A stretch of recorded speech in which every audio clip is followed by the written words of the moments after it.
Guys எல்லாருக்கும் வணக்கம். தேங்காய் எண்ணெய் விட்டு கடுகு கருப்பு உளுத்தம் பருப்பு போட்டிருக்கேன் தாளிக்க.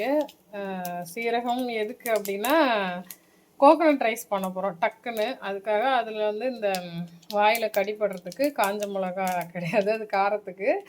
அதுக்கப்புறம் கடலைப்பருப்பு, உளுத்தம் பருப்பு, வேர்க்கடலை இதெல்லாம் போட்டால் இன்னும் நல்லாயிருக்கும். இந்த கலந்த சாதம்னாலே இந்த மாதிரி திங்ஸை நம்ம ஆட் பண்ணும் பொழுது ரொம்ப டேஸ்ட்டாக இருக்கும்.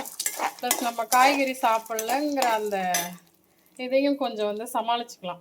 ஸோ இது வந்து இதாகட்டும். ஆல்மோஸ்ட் வதங்கிடுத்து. நம்ம இந்த துருவின தேங்காய், அதுக்கப்புறம் கறி லீவ்ஸு, ஜிஞ்சர் துருவி எடுத்துருக்கேன். இதை போட்டு லைட்டாக ஒரு பெரட்டிட்டு சாதம் கலந்துக்கலாம். உப்பு சேர்த்துன்ட்டு வதக்கிட்டோம். அடுப்பு ஆஃப் பண்ணிவிட்டு ரைஸ் ஆட் பண்ணிக்கலாம்.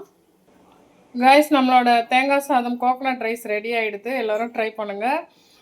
இந்த மாதிரி ட்ரை ஐட்டம் சாப்பிடும்போது ஏதாவது ஒரு ஃப்ரூட்டும் நம்ம எடுத்துட்டோம்னா நமக்கு வந்து அந்த இன்னும் கொஞ்சம் கான்ஸ்டிபேஷன் அதெல்லாம் வராமல் இருக்கும். சாரி. ஸோ நல்லா டேஸ்ட்டாக இருக்கும், ஹெல்த்தியாக இருக்கும். ஏன்னா சில பேர் வந்து ட்ரை ஐட்டமாக சாப்பிடும்போது ஒரு மாதிரி நெஞ்சு கறிக்குது, அசிடிட்டி மாதிரி வருதுன்னு சொல்லுவாங்க. அதுக்காக ஃப்ரூட் எடுக்கணும்னு சொன்னேன்.